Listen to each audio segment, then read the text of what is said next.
Hello मेरे प्यारे बच्चों, आप सभी का एक नई वीडियो में स्वागत है।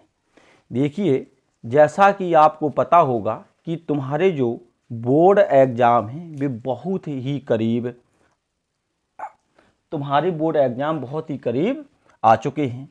तो देखिए, आज हम तुमको हिंदी के बारे में बताने जा रहे हैं, और हिंदी में वो भी किसके बारे में? जीवन परिचय के बारे में। तो जीवन परिचय को कैसे लिखना है और कैसे नहीं लिखना है, हम जीवन परिचय को किस प्रकार से लिखेंगे वहाँ पे, ताकि हमें अच्छे से अच्छे नंबर प्राप्त हो सके। तो इसलिए आपको अगर देखना है जीवन परिचय के बारे में, तो आप इस वीडियो को बहुत ही ध्यानपूर्वक देखिएगा और यानी समझिएगा। तुम्हें वहाँ पे कैसे लिखना है, कैसे नहीं लिखना है। देखिए, जीवन परिचय को लिखने से पहले तुमको सर्वप्रथम ये देखना है कि हमको ये देखना है वहाँ पे किस प्रश्न नंबर का होगा ये क्वेश्चन। अभी तो हमने ऐसे लिख दिया अपने आधार से कि प्रश्नोत्तर संख्या 23 का खा। इसका मतलब जान गए, यानी प्रश्नोत्तर का मतलब होता है प्रश्न प्लस उत्तर। तो अगर इनको मिलाएंगे तो हो जाएगा प्रश्नोत्तर। ठीक है, तो इसमें ये तुम्हारा 23 का खा है। अगर वहाँ पे देखेंगे कि पेपर में वहाँ पे कौन से नंबर में आता है, तो जिस नंबर में आए तो वहाँ तुम उसी नंबर को डालना। अच्छा, इसके लिए तुम्हें क्या करना है कि सबसे प्रथम तुम्हें दो प्रकार की हेडिंगों का इस्तेमाल करना है। हेडिंग होना चाहिए दो प्रकार की, एक होती है मोटी और एक होती है पतली वाली। तो जो यानी मोटी होगी तो उस मोटी वाली हेडिंग से तुमको लिखना है प्रश्न उत्तर संख्या 23 का खा, यानी कि वहां जो भी आए 22 का खा आए या गाय, यानी कोई भी आए। और फिर इसके बाद जो पतली होगी, तो जैसे कि हम यहाँ पे तुमको बता रहे हैं कौन, महादेवी वर्मा का। ये बहुत मोस्ट इंपॉर्टेंट है। ये तुम्हारी कक्षा 12 में भी है और कक्षा 10 में भी है। ये दोनों के लिए मोस्ट इंपॉर्टेंट है। ठीक है ना।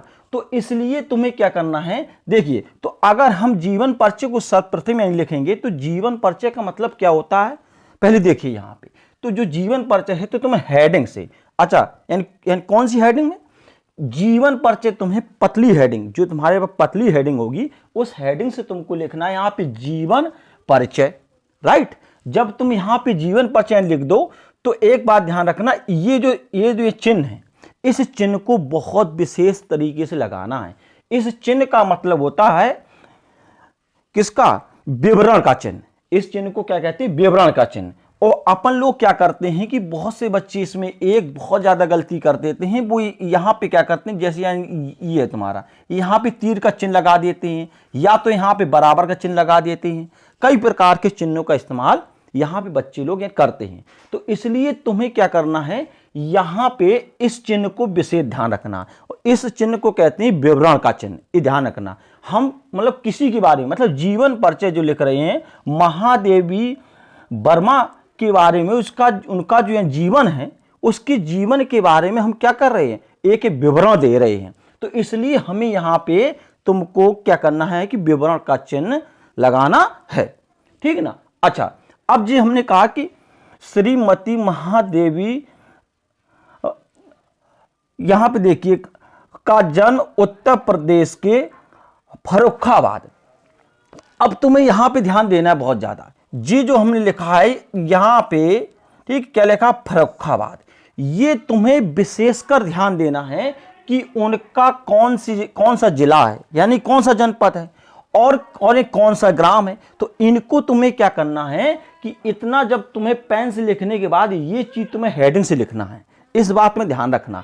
ये अगर तुम हेडिंग से नहीं अगर तुम लिखोगे तो ये तुम्हारे क्या हो जाएगा कि जो कॉपी चेक करने वाला तुम्हारा होगा एग्जामिनर, तो वो सिर्फ तुम्हारी कॉपी चेक करेगा कितनी बातों पे, इन्हीं बातों पे। जैसे फर्रुखाबाद हो गया, उनका यानी सन कौन सा है, ठीक है, उनके माता पिता का नाम क्या था, हैं और एक बात और देखो, जैसे हमने लिखा कि कुछ समय तक इन्होंने चांद पत्रिका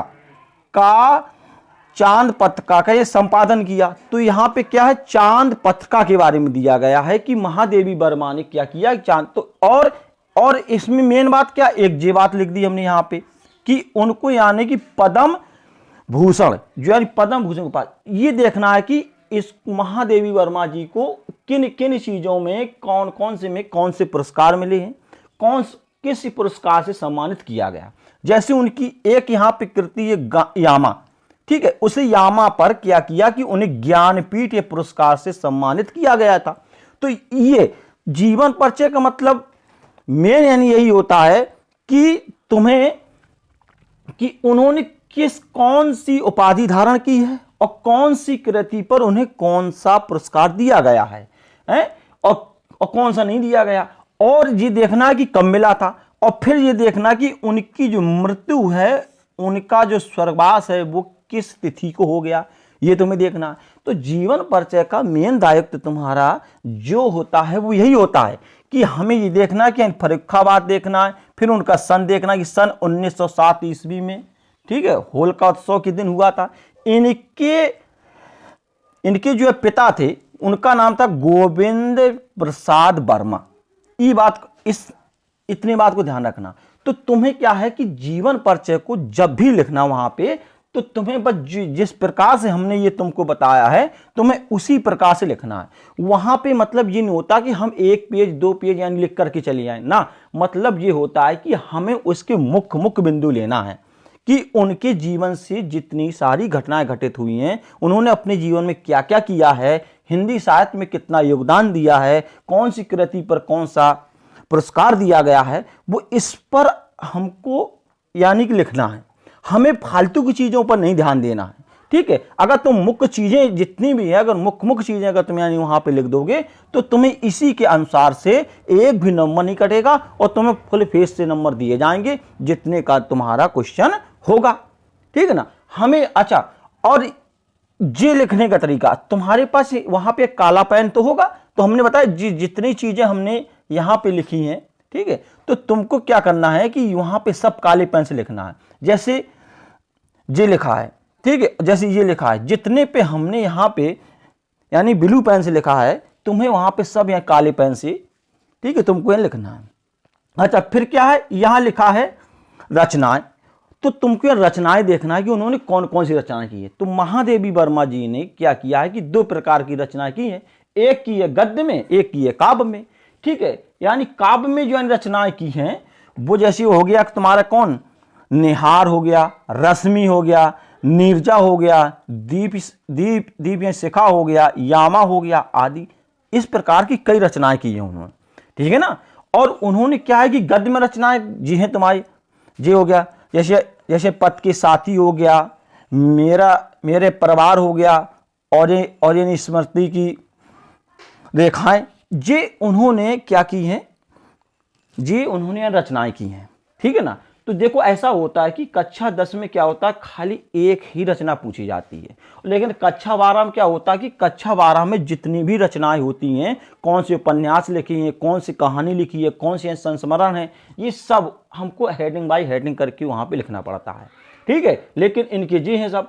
और मेन बात क्या होता है कि साहित्य में स्थान, कई बच्चे बहुत ज्यादा गड़बड़ कर देते हैं, यहाँ पे क्या कर देते हैं कि वो यहाँ पे साहित्य में स्थान लिखना भूल जाते हैं, ठीक है। और तुम इस बात को ध्यान रखना, मैंने तुम्हें बताया ये चिन्ह जो है योजक का चिन्ह, इस चिन्ह को नहीं भूलना, तुमको यहाँ पे तीर का चिन्ह लगाना, और तुम्हें ये जो हमने जो लाइन खींची यहाँ पे एक एक लाइन का इस्तेमाल करना है। कोई बच्चे क्या करते हैं कि वहां पे डबल लाइनों को यानी लिख देते हैं, तो वहां पे डबल लाइनें खींचना नहीं है, तुम्हें खाली इस एक आराम से लाइन खींचना है और तुमको यह विवरण का चिन्ह लगाना है, और जितना जो जीवन परिचय है उसे आराम से तुम्हें क्या कर देना है, लिखना। जैसे हमने तुमको यहाँ पे बताया है सेम तुम्हें उसी प्रकार से वहां बोर्ड की कॉपी में तुमको ये लिखना पड़ेगा।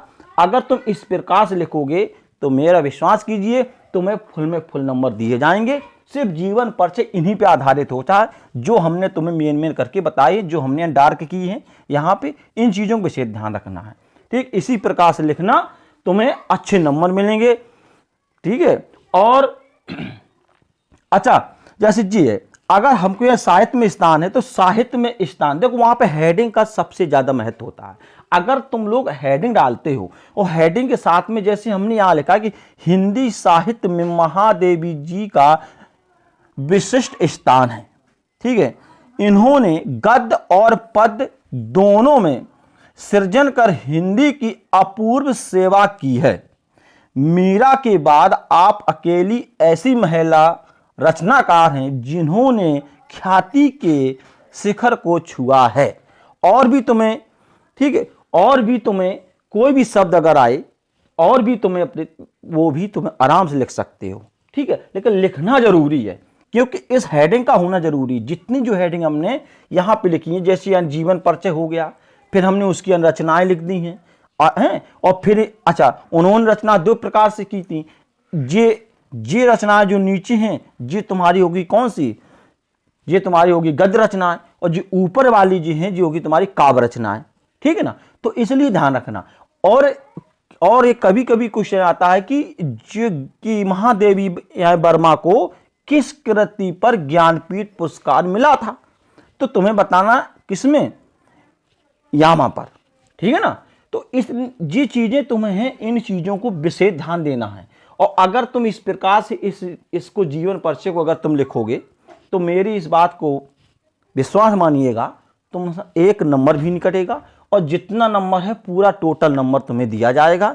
बस लिखने में विशेष ध्यान देना है, लेख भी अच्छा होना चाहिए, ठीक है ना, कि किस प्रकार से हमको लिखना है। देखो लेख अगर जितना अच्छा बनाओगे तो लेख जितना अच्छा बनाओगे उतना, जितना अच्छा लेख होगा उतने यानी लेख का भी अच्छा प्रभाव पड़ता है। जैसे हमने यहाँ पे लिखा है इसी प्रकार से तुमको भी साफ साफ लिखना है बढ़िया तरीके से, ठीक है ना। और जहाँ पे हमने ये ब्लू लाइन यानी ब्लू पेन का इस्तेमाल किया है हेडिंग का, तो तुमको यहाँ पे किसका करना है, ब्लैक का करना है, ठीक है। वहाँ पे ब्लैक का ही इस्तेमाल करना है। ब्लैक के अलावा तुम वहाँ पे दूसरी किसी प्रकार की हेडिंग का इस्तेमाल बिल्कुल नहीं कर सकते हो। इस बात में ध्यान रखना। ये भी बच्चे बहुत ज़्यादा गलत काम करते हैं। तो तुम अगर इस प्रकार से लिखोगे, इस प्रकार से अगर तुम जीवन परिचय लिखोगे, और हमने बताया कि हिंदी जो है एक साधारण विषय नहीं है।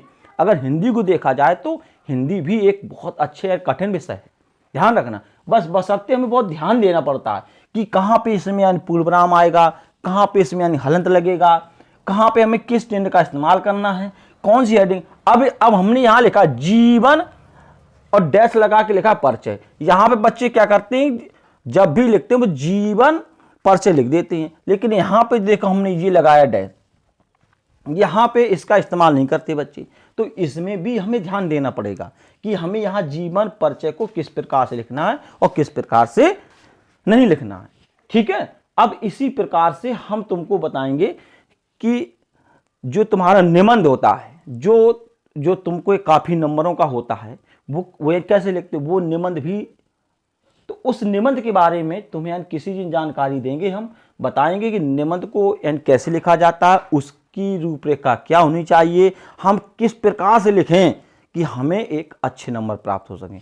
तो बस मैंने जो बताया है उसी प्रकार से मेरे अनुसार तुम लिखिएगा, तुम्हारे नंबर 1 भी नहीं कटेंगे और हिंदी में फुल नंबर आएंगे। हम अब तुमको ये लगातार इसी प्रकार से हिंदी के बारे में भी जानकारी देते हुए चलेंगे, तुम्हें किस प्रकार से लिखना, किस प्रकार से नहीं लिखना, ओके। और अपनी मेहनत कीजिएगा। अपना जो आपका टाइम है वो टाइम बहुत ही कम यानी बचा है, इसलिए तुम अपनी मेहनत कीजिएगा, जो जहाँ से जितना मिले उतना ज़्यादा कीजिएगा और ये पढ़ाई में आराम से मन लगा के पढ़िएगा। और धन्यवाद।